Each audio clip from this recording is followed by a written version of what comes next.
Today I'm going to teach you about the Cold War. The end of World War II saw two opposing superpowers emerging in the form of the United States and the Soviet Union. On the map, the US is indicated in blue and the Soviet Union in red. The US was capitalistic, a system whereby almost everything is privately owned and run for profit. The Soviet Union was communistic, a system where everyone owns the means to create a commonwealth, all based around a single ideology.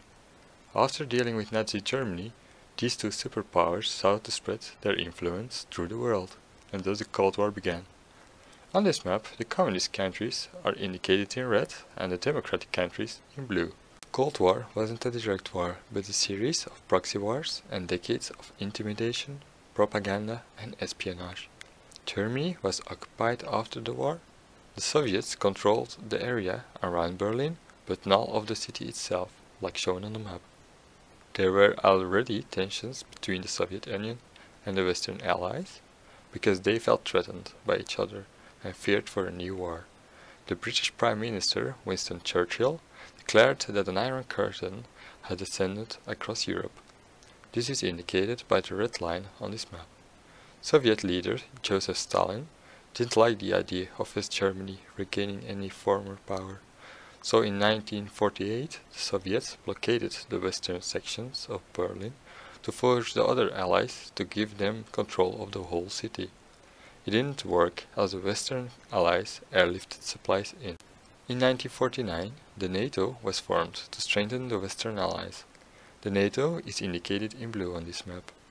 Germany became divided into East and West, as was Berlin itself. Stalin wanted to be in control of the country's borders to ensure security. Because of this, the Soviet Union claimed the states it had divided during the war and established a communist regime within them. Stalin set up secret police within these regimes to crush opposition swiftly.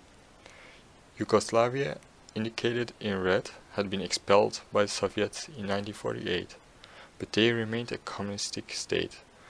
Propaganda was spread east and west to subvert their enemies. The world had been divided into east and west. United States President Harry Truman saw to the containment to the spread of communism by funding regimes under the threat of a communist force. He also set up various bodies and organizations to effectively defend the United States interests, like the Department of Defense or the Central Intelligence Agency, better known as the CIA. A new communist power rose in the East, in the form of the People's Republic of China, in 1949. The old Republic of China, indicated in blue, retreated to Taiwan and remains there till today. Korea had been divided in half after World War II, and both sides claimed to govern the whole country. To help further spread communism, China and the Soviet Union aided the northern government to invade into the south. Loads of United Nations countries came in to defend the South, with USA providing the majority of the troops. The Korean War was fought into a stalemate. The armistice was agreed on after the death of Stalin. Korea remains divided until today. 1953 saw Nikita Khrushchev come to power in the Soviet Union. He openly criticized Stalin's rule and sought to move on to bigger and better things. In response to the creation of NATO, he created the Warsaw Pact, an alliance of the Eastern Bloc countries in 1955, and are indicated in red on the map. The United States and the Soviets spread their influence in the Middle East, Latin America, Africa and Southeast Asia. The Soviets' backing groups tried to overthrow the old European colonial regimes. Some colonies decided to stay out of the Cold War and not take sides. During the 1950s, the USA experienced a Red Scare, where people lived in paranoia and suspicion of the spread of communist ideas into America. The McCarthy trials were like witch hunts to root out the communists in the United States. The end of World War II had seen the dawn of nuclear weapons. The USA began to build up an arsenal, and soon the Soviets began to build up their own arsenal. The superpowers spent the 1950s testing them and displaying their might. Many people campaigned against the development of nuclear weapons, seeing the inherent danger. US President Dwight D. Eisenhower thought these weapons could be used to deter other acts of war. Ballistic missiles, based on captured Nazi rocket technology, were developed so that they could launch their missiles from afar. This also led to the space race, as the two nations frantically developed more and more technology. The Soviets launched the first satellite and the first man into space, while the US won the race to the moon. In 1961, the East German government persuaded the Soviet Union to build what would become the Berlin Wall around West Berlin, to stop young, educated people from the East leaving to the more prosperous West. Communism had spread to Cuba in 1959. The United States attempted an invasion, training up Cuban exiles, but it failed. In 1962, the Soviets decided to place nuclear missiles in Cuba to pressure the United States and into giving them West Berlin. From Cuba, the Soviets would have first strike capabilities on the US, countering the US Jupiter missiles placed in Italy and Turkey, aimed at the Soviets. This situation led to the serious escalation, almost resulting in total nuclear war. But it was resolved as US President John F. Kennedy and Khrushchev agreed to remove the missiles. The Cuban Missile Crisis led to a direct hotline being set up between the Kremlin and the Pentagon to at least improve communication between the two superpowers. Khrushchev was deposed by his colleague Leonid Brezhnev. France withdrew from the NATO, believing the USA and the UK wouldn't share the power. France wouldn't return until 2009. War had been raging in the old French colony of Vietnam since 1955, and even before that between the communists back north and the mainly US back south.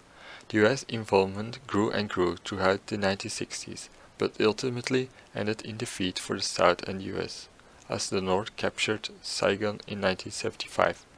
It was an embarrassment for the United States and the great superpower lost to such a poor nation. Despite these conflicts, the 1970s did see a thaw in the Cold War in a time known as détente, with improving relationships between East and West. The Soviet Union were finding that many of the economies within the Eastern Bloc countries weren't doing as well as the West. US President Richard Nixon, on the right side of the picture, traveled to China and met Chairman Mao, the person on the left, and he improved their relationship, taking advantage of the problems with the Soviets. Nixon also met up with Brezhnev, resulting in the SALT I agreements, which sought to reduce the amount of nuclear weapons being developed to create a more stable environment. They also agreed to not develop any missile defenses to maintain the threat of nuclear war as a deterrent. They increased trade with each other and brought about a period of peaceful coexistence.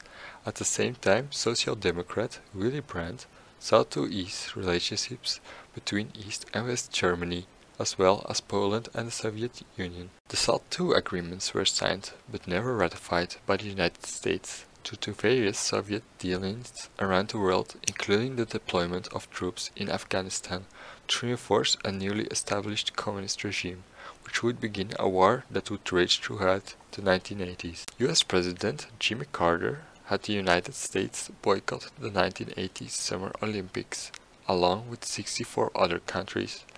US President Ronald Reagan and his strong ally, Prime British Minister Margaret Thatcher, took a very strong stance against the Soviet Union, calling it an evil empire.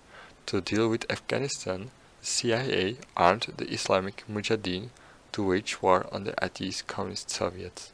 Part of this group went on to become Al-Qaeda. The US and the Soviet Union spent tons on their military, building up huge arsenals, the Soviet Union having overtaken the US in the arms race. Reagan later claimed, "We don't mistrust each other because we're armed because we mistrust each other." Going against the SALT agreements, Reagan began developing anti-ballistic missile defenses, as the Soviet Union's arsenal continued to grow.